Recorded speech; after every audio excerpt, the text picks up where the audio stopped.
المطرب محمد عبد المطلب ده من أعظم المطربين في الأغنية الشعبية.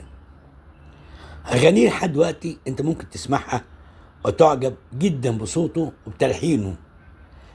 ومن ضمن الأغاني المشهورة ليه الناس المغرمين، طبعا ساكن في حي السيدة، ما بيسألش عليا أبدا، ودع هواك، يا حاسدين الناس، رمضان جانا اللي بتتغنى كل شهر رمضان. المهم إن هو يعني أصبح علامة بارزة في الفن الشعبي. حصلت واقعة ليه في لندن جميلة جدا. هو جاله عرض للغنى في ملهى اسمه النيل، وده ملهى كان شهير جدا في لندن، وكان بيستقبل كبار النجوم العرب. لما راح محمد عبد المطلب كان في مطرب مصري موجود فيه وهو محمد فتحي، وكان بيغني برضه في الملهى ده. في الفترة دي كان سمير صبري مع يسرى ويوسف وهبي ومجموعة من الفنانين كانت بتعمل مسلسل في لندن،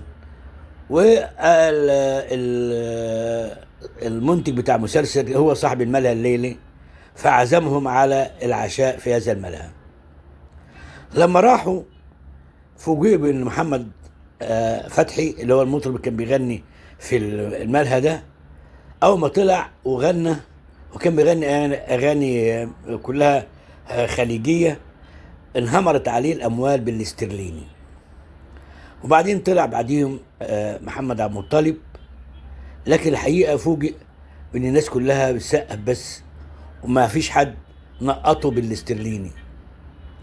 فطبعا يعني سمير صبري لاحظ ان هو زعلان قوي، فراح قال له ما تزعلش، يعني النقطه دي مش مهمه، ده اهم حاجه تاريخك وان الناس سقفت لك احتراما لدورك في الفن الشعبي.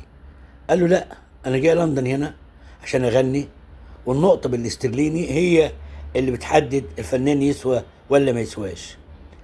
طبعا يعني ما فيش حل، لكن يسرى بذكائها قالت لسمير صبري طب خليه تاني يوم يغني رمضان جانا. غنى تاني يوم رمضان جانا، انهمرت عليه النقطه بالاسترليني، وفرح جدا لانه يعني هو فعلا فوجئ بالاموال الطائله اللي القيت عليه.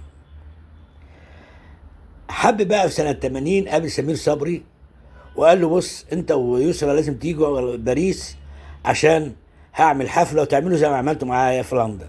لكن للاسف مات قبل ما يروحوا.